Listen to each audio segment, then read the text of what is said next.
Sabis quar, he pasado mines de setenta, ios estudiando los mercados, observando sisemo, las empresas nacen, prosperan y miran, y de James discerte algo que he aprendido, con el tiempo, no todas las industrias son eternas, algunas, por muy poderosas que parezcan hoy, están destinadas a convertirse en el que yo llamo los deshechos de las épocas. Y hoy quiero hablar de cuatro sectores, que, en mi opinión, están viviendo sus últimos días de gloria, pero antes de entrar en detalles, permiten contar una historia. Recuerdo cuando era joven.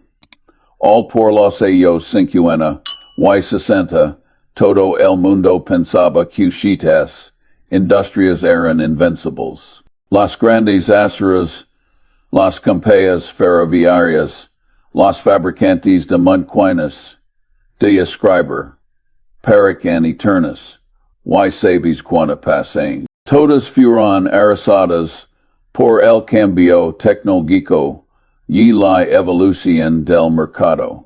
No porque fueran malas empresas necesariamente, sino porque el mundo cambió ellas no pudieron o no quisieron cambiar con él.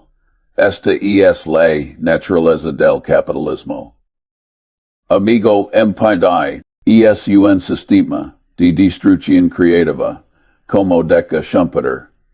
Lo viejo debe morar para que lo nuevo pueda florecer. Y si eres un inversor inteligente, tu trabajo no es enamorarte de las empresas del pasado, sino identificar cuáles tienen futuro y feliz. No, ahora bien, cuando Warren y yo construimos Berkshire Hathaway, aprendemos esta lección de la manera más dolorosa. ¿Recuerdas que Berkshire era, originalmente, una empresa textil, una industria moribunda? Compramos algo barato pensando que era una ganga, pero resultó ser una trampa de valor. Perdemos a cosy melones de decilers antes de darnos cuenta de que no importa que tan barato. Compras un negocio en declive terminal. Seguiré siendo un mal negocio. Esa experiencia nos enseña algo fundamental. Es mejor pagar un precio justo por un negocio maravilloso que un precio bajo por un negocio mediocre. Y es importante a nos enseña a reconocer que una industria entera está condenada. La primera industria de la que quiero hablar es la de los periódicos. Dice James discerte, esto me duele personalmente. Durante décadas, los periódicos fueron algunos de los mayores negocios del mundo. Eran prácticamente monopolios locales con márgenes de beneficio extraordinarios.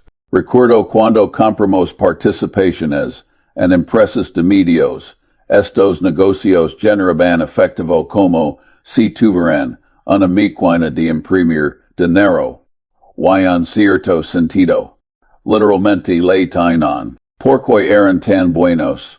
Piénsalo si vive, una ciudad mediana, en Estados Unidos, digamos, en los años 70 u 80, donde ibas a buscar información local. Puntias un anuncio clasificado si quer, as vender tu coche usado o buscar un trabajo, solo había un lugar, el periódico local. Los anunciantes no tienen alternativa. Los lectores tampoco. Era un modelo de negocio perfecto.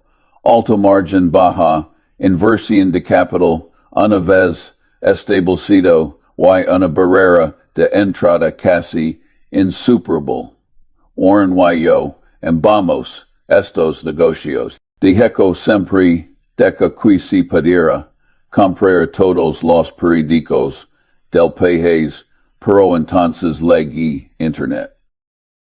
Why no fu algo repentino, sabes, fu un declive lento, why doloroso. Al principio, en los 90, muchos ejecutivos de periódicos pensaban que internet era una moda pasajera, la gente sempre quiere papel. Decían, native leer noticias, una pantalla de computador, qui equivocados estaban, lo que estos ejecutivos no entendieron es que internet no solo era una nueva forma de distribuir las mismas noticias, era un cambio fundamental en el modelo de negocio. Craigslist destroy los anuncios clasificados predicados, políticamente de la noche a la mañana. Google se leve los anuncios de boobies guida. Facebook y las redes sociales fragmentaron la audiencia. De repente, ese monopolio local ya no existe. CDI yachwi STDolo picor. El modelo de suscripción digital nunca pudo reemplazar los ingresos del papel. Por en internet, el contenido queer ser gratuito, hay demasiada competencia, demasiadas alternativas, un periódico local ya no compite solo con otros periódicos. Compite con todo internet. Recuerdo haber tenido conversaciones con editores, que me decan Charlie, tenemos un sitio web ahora, estamos adaptándonos, yo les preguntaba, sesti pro cudo cobras por la suscri, perceptividad, días de leers al mes. Me respondían comparado con los 30 o 40 que cobraban por el papel, menos todos los ingresos publicitarios. Los números simplemente no funcionaban. Todavía tenemos algunas inversiones en medios, pero te diré algo con total franqueza. Si estuviera empezando hoy, no tocar un periódico, ni aunque me lo regalaran. La industria estarían declive terminal. Algunos sobrevivieron, los grandes como el New York Times o el Washington Post, porque tienen marca nacional y audiencia global. Pero esos periódicos regionales y locales esos fueron las joyas de la corona durante décadas. La mer CD condenada, y sabes condenada, y sabes que es lo menos triste, que necesitamos buenos periódicos. Una democracia necesita periodismo de calidad. Pero el modelo económico que lo sostentía durante un siglo ha desaparecido. Y no va a volver. Ahora de tijame hablar de la segunda industria, el retail tradicional. Este es quizás la más obvia para cualquiera que haya estado prestando atención. Si has caminado por un centro comercial estadounidense, en los últimos 10 años, has visto la devastación con tus propios tiendas vacías locales cerrados. Carteles de renta. Es como caminar por un cementerio. Y no me malinterpretes. No es que todo el retail esté muerto. Hay excepciones brillantes.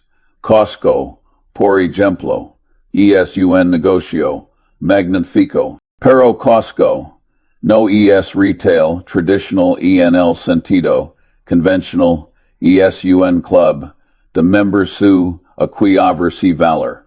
Extremo tiene un modelo de negocio completamente de lo que estoy hablando, es de esas grandes cadenas de tiendas departamentales que dominaron el comercio minorista durante el siglo XX.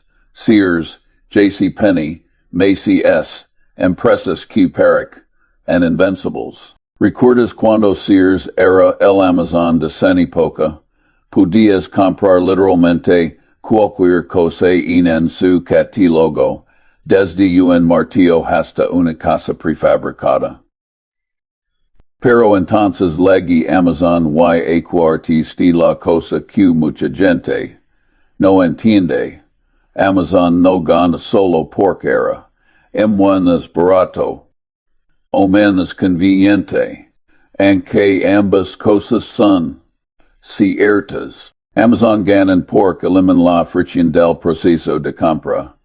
Ya no ten is que conducir hasta un centro comercial, buscar estacionamiento, caminar por pasillos interminables, hacer fila en la calle. Podías hacer clic 3, veces y tener el producto en tu porta 2. DTTS despillas, Jeff Bezos, entendí algo fundamental, y el comercio, la conveniencia es rey. Y cuando combinas conveniencia con selección infinita, y precios competitivos, tienes una fórmula imbatible. Recuerdo cuando algunos de estos ejecutivos de retail ventan, buscando consejo inversión.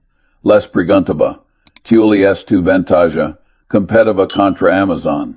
Y me daban respuestas vagas sobre la experiencia de compra en tienda o el servicio al cliente personalizado. Tanto es la mayor ESQ no tienen ninguna ventaja competitiva real. El problema fundamental es que el retail tradicional tiene una estructura de costos que no puede competir. Tienen que pagar renta en ubicaciones prime, contratar empleados para cada tienda, mantener inventario físico en miles de locaciones. Amazon opera desde almacenes en ubicaciones baratas y puede mantener inventario centralizado, es una economía completamente diferente.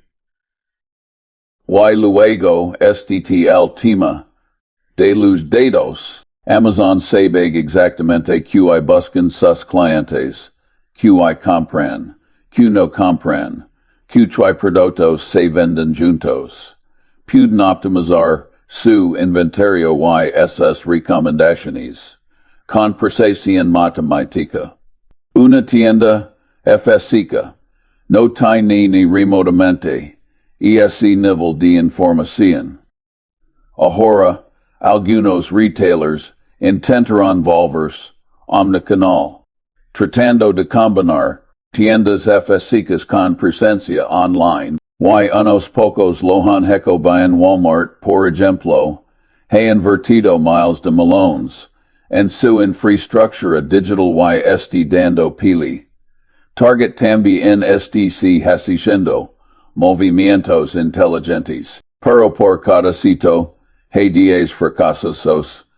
La realidad es que para 2025 o 2026, si miro hacia el futuro cercano, probablemente veremos ventas quiebras de grandes cadenas de retail. El espacio de tiendas en Estados Unidos está sobremencionado. Hay demasiados metros cuadrados de retail per si se pida, comparado con cualquier otro país desarrollado. Tiene que haber una corrección y esa corrección ser dolorosa. Significa esto que todas las tiendas físicas desaparecerán. No, claro que no. Siempre habrá lugar para experiencias de compra cínicas, para productos que la gente quiere tocar y probar antes de comprar, para marcas que creen experiencias memorables. Pero ese espacio es mucho más pequeño que el que existe antes. Si fuera un inversionista joven hoy, mantendría mis manos muy lejos de la mayor de las acciones de retail tradicional. Es un negocio en declive estructural. Y cuando una industria esté en declive estructural, no importa cuánto con barato parezca. Generalmente se pone menos barato todavía. La tercera industria es menos sutil, pero igualmente condenada, la banca tradicional de sucursales. Ahora, Ten cuidado, aquí no estoy diciendo que la banca como industria vaya a desaparecer. La intermediación financiera, prestar dinero, major pagos, estas funciones son esenciales y siempre existirán. De lo que estoy hablando es del modelo tradicional de banco, con miles de sucursales, físicas en cada esquina. Piensa en esto, cuando fue la última vez que entraste físicamente a una sucursal bancaria. Si eres como la mayor de la gente menor de 50 años, probablemente 6 meses, quizzes años, todo lo haces por aplicación, midvizelo, online, depósitos, transferencias, pagos de facturas, incluso solicitudes de préstamos. La sucursal bancaria era necesaria cuando toda transacción requiere papel y un cajero humano. Pero en 2023, antes de que yo esté teniendo esta conversación contigo, esa necesidad haya desaparecido para la gran mayoría de las transacciones. Y con ella, la justificación económica para mantener toda esa infraestructura física, sabes tú no cuesta mantener una red de sucursales, es astronómico. Renta o propiedad de bienes raíces en ubicaciones premium, empleados, seguridad, sistemas, mantenimiento, todo ese costo tiene que ser cubierto por el margen de interés o por comisiones. Y en mundo de tasas de intereses comprimidas y competencia fintech. Esos margens, en evaporando. Recuerdo cuando Warren y yo mire vamos. Bancos para invertir. Nos encantaban los bancos bien administrados con franquicias fuertes. Wells Fargo durante muchos años fue una de nuestras inversiones favoritas porque tiene una ventaja competitiva real, eficiencia operativa superior, y una cultura de ventas cruzadas. Pero mira, lo que pasa después, los escándalos de cuentas falsas destruirán su reputación, y menos fundamentalmente, el mundo cambia. Las fintech como Square, PayPal, Stripe empezaron a commerce parts del negocio bancario con costos operativos, una fracción de los bancos tradicionales. Un banco digital no necesita sucursales. No necesita cajeros. Puede ofrecer tasas de interés, MITs altas en ahorros y tasas, más bajas en préstamos por su estructura de costos es radicalmente diferente. Y para el consumidor, la experiencia es mayor, todo disponible 24/7, desde tu teléfono. Ahora los grandes bancos no van a desaparecer de la noche a la mañana. Están protegidos por regulaciones, por inercia, por el hecho de que mucha gente mayor todavía prefiere la banca tradicional. Pero el modelo está en declive inevitable. Ya lo estamos viendo. Miles de sucursales, cerrando cada año, despidos masivos, consolidación de la industria, y equatri de lo interesante. Algunos bancos lo entienden. Bank of America, por ejemplo, ha cerrado cientos de sucursales y ha invertido miles de millones en tecnología digital. JP Morgan también está haciendo movimientos inteligentes. Pero incluso ellos saben que están administrando un declive, tratando de hacer la transición lo más suave posible. Para 2026, si las tendencias continúan, y no veo razón por la que no lo hagan, probablemente habrá un 30 o 40% menos sucursales bancarias que hace una decada. Yese non mero seguir cayendo como inversor. Tengo que ser muy selectivo. Con los bancos ahora. No pude simplemente comprar el sector y esperar que todo salga bien como pude. As hace 30. Tienes que encontrar los pocos que estén genuinamente adaptados. Que tienen ventajas competitivas reales.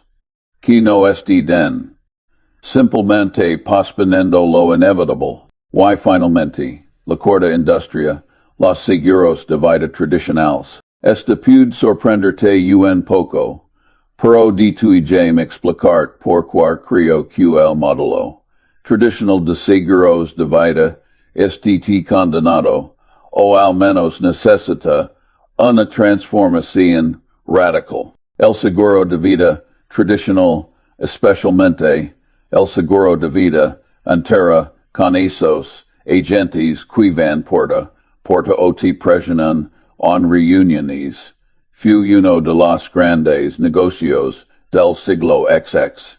Las compañías de seguros acumularon cantidades masivas de capital, invirtieron conservadoramente y generaron retornos decentes para sus accionistas. Pero había un problema fundamental con el modelo. Era ineficiente y incentivaba mal comportamiento. Los agentes ganaban comisiones enormes.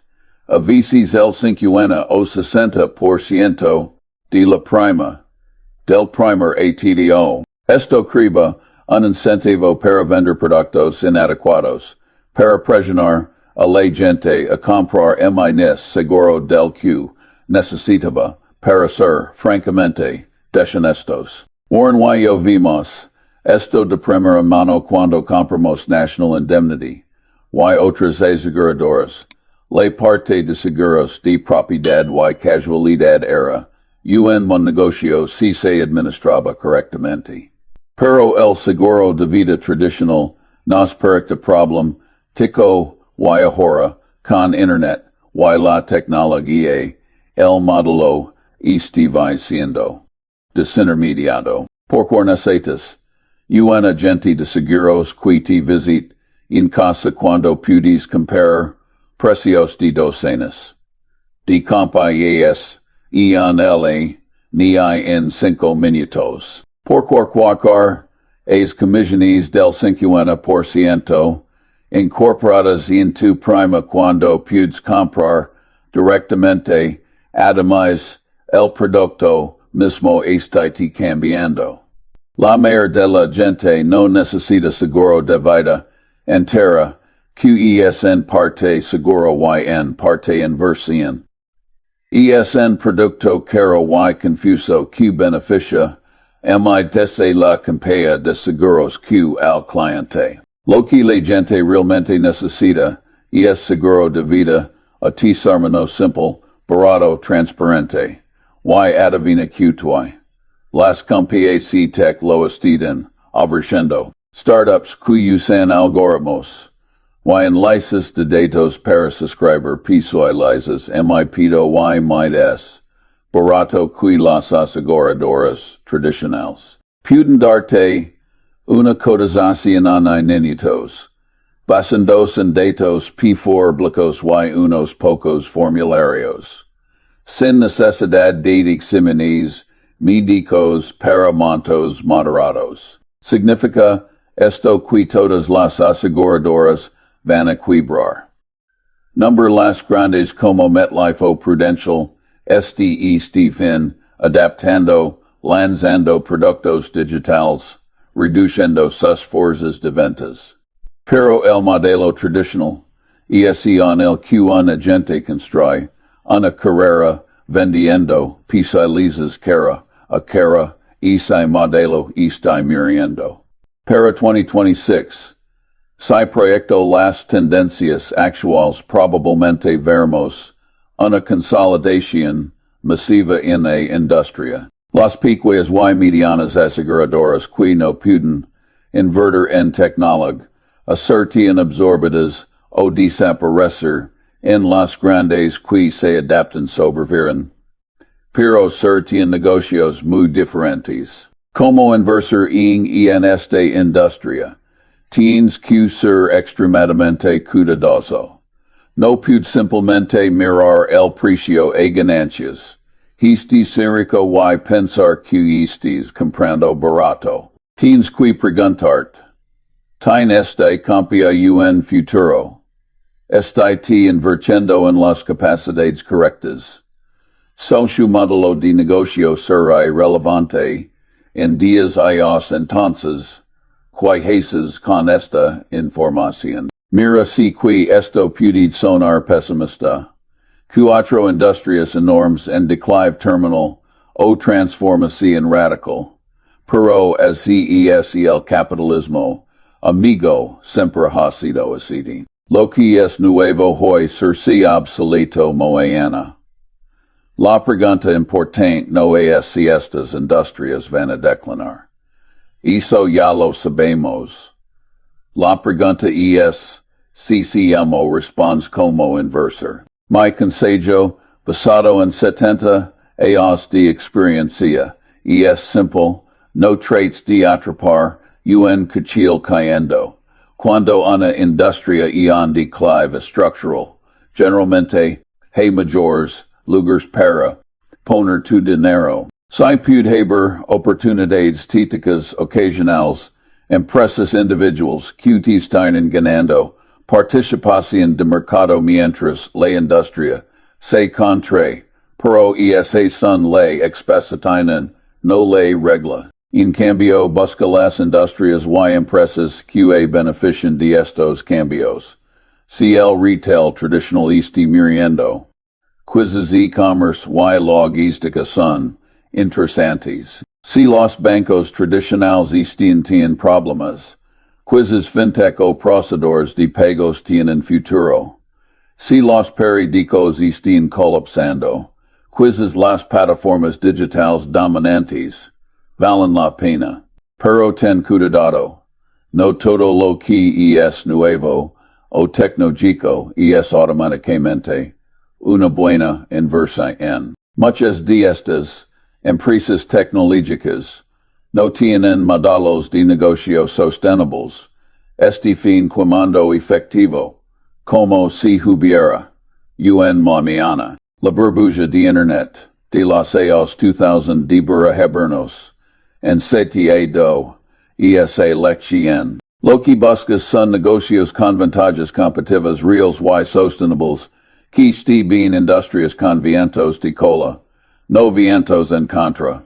Negocios administrados por gente honesta y competente que entiende cómo crear valor a largo plazo. Y recuerda algo fundamental que repetido durante décadas. Es mucho mejor comprar negocio maravilloso a precio justo que negocio mediocre a precio maravilloso. Esto es especialmente cierto cuando hablamos de industrias en declive. No importa cuánto tan barato compres, si el negocio está fundamentalmente condenado.